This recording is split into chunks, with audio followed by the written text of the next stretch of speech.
Halo Gunners semua, berjumpa lagi dan lagi dengan The Gunners Indonesia.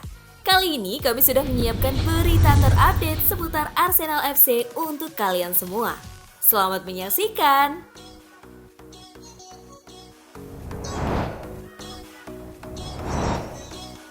Tomiyasu dianggap tak pantas diberi kartu merah. Takehiro Tomiyasu diusir wasit saat menerima kartu kuning kedua usai melanggar Jordan Ayew di menit ke-67. Menurut Smith, bek asal Jepang itu seharusnya tak perlu mendapatkan pelanggaran dalam insiden dengan Ayew karena sama sekali tak terlihat adanya aksi berbahaya dan tanpa menarik baju dari pemain The Eagles. Saya tidak membela Arsenal untuk membahas ini, namun apabila saya dikeluarkan dari lapangan karena hal itu, rasanya sangat kasar. Ujar Smith dari Daily Mail Football. Apabila Tomiyasu menarik baju Ayew, maka bisa mengerti, tetapi dia tak melakukan itu. Tutupnya, dihadiahkan kartu merah, maka Tomiyasu otomatis akan absen membela Arsenal di laga melawan Fulham pada hari Sabtu, 26 Agustus pukul 21 waktu Indonesia Barat.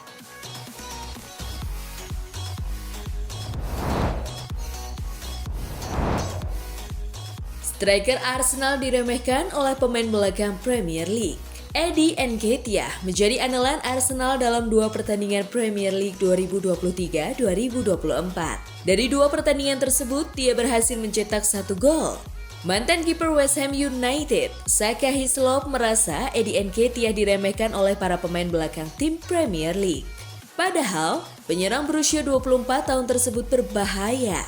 Saka Hislop berbicara itu setelah melihat aksi Nketiah ketika melawan Crystal Palace. Penalti didapatkan oleh Arsenal karena Nketiah dilanggar oleh kiper Crystal Palace dan pergerakannya di dalam kotak penalti saat mengejar umpan terobosan sangat cepat. Kecepatan berlari Nketiah itulah yang tidak disadari oleh pemain bertahan lawan, dan itu dimanfaatkan dengan baik oleh sang penyerang. Itu karena salah menilai kecepatan striker. Nketiah lebih cepat dari yang disadari banyak orang. Kata Hislop saat diwawancara oleh ESPN. Anda harus mendekat untuk membuat blok. Tetapi ketika Anda mendekat dan bermain untuk bola, akhirnya salah. Akarnya adalah meremehkan seberapa cepat seseorang dan Nketiah cepat, tuturnya.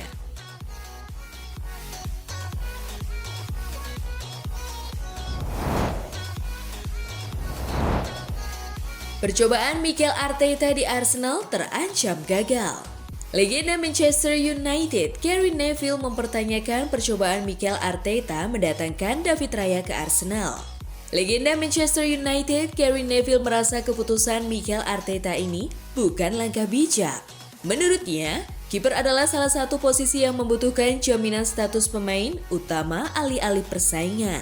Ditanya apakah kehadiran Raya bisa menjadi sumber masalah bagi Arsenal, Neville menjawab pada Sky Sports, "Ya, saya sudah pernah mengatakan ini sebelumnya. Saya tak suka ada persaingan di posisi kiper. Menurut saya, Anda membutuhkan seorang kiper nomor 1 yang jelas dan kiper nomor 2 yang jelas. Saya pernah mengalami di Manchester United, di mana ada pembagian kiper nomor 1 dan nomor 2 yang jelas.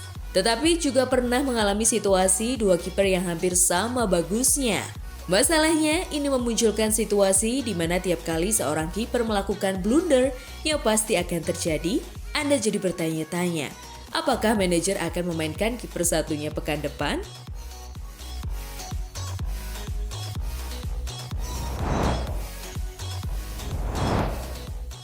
Brighton alihkan perhatian ke gelandang Arsenal, Albert sambil lekonga.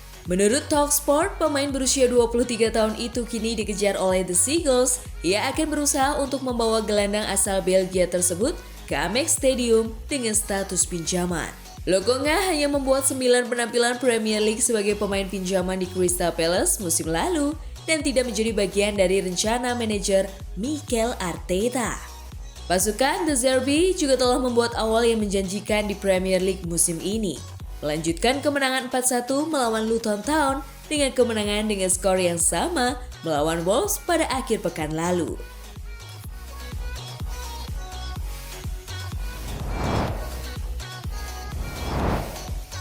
Transfernya dipecahkan Moises Caicedo.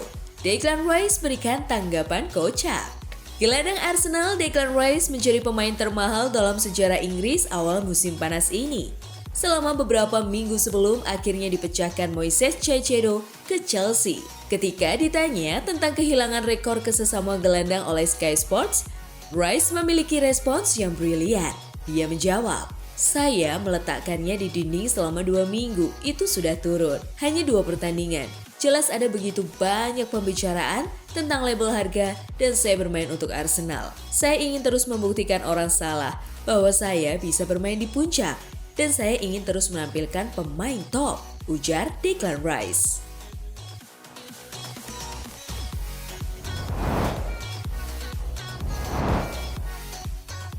Kai Havertz, dia akan berkembang dalam seragam Arsenal musim ini.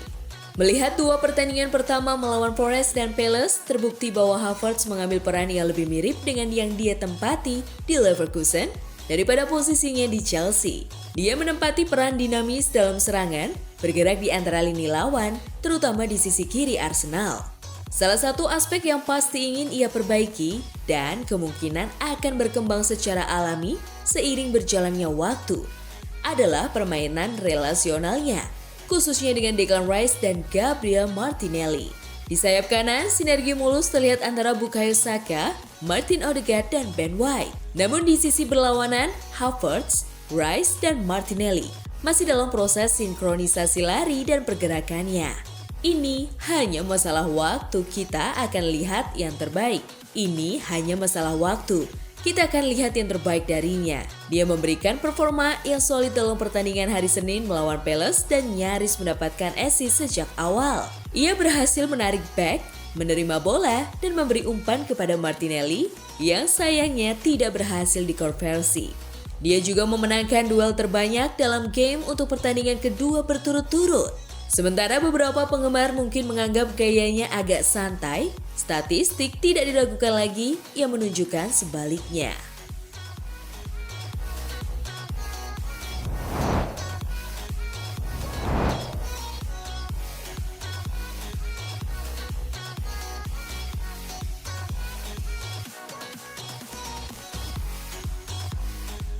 Nah, itulah tadi kumpulan berita menarik dan terupdate seputar Arsenal FC. Simak terus ya berita terupdate lainnya dari The Gunners Indonesia. See you!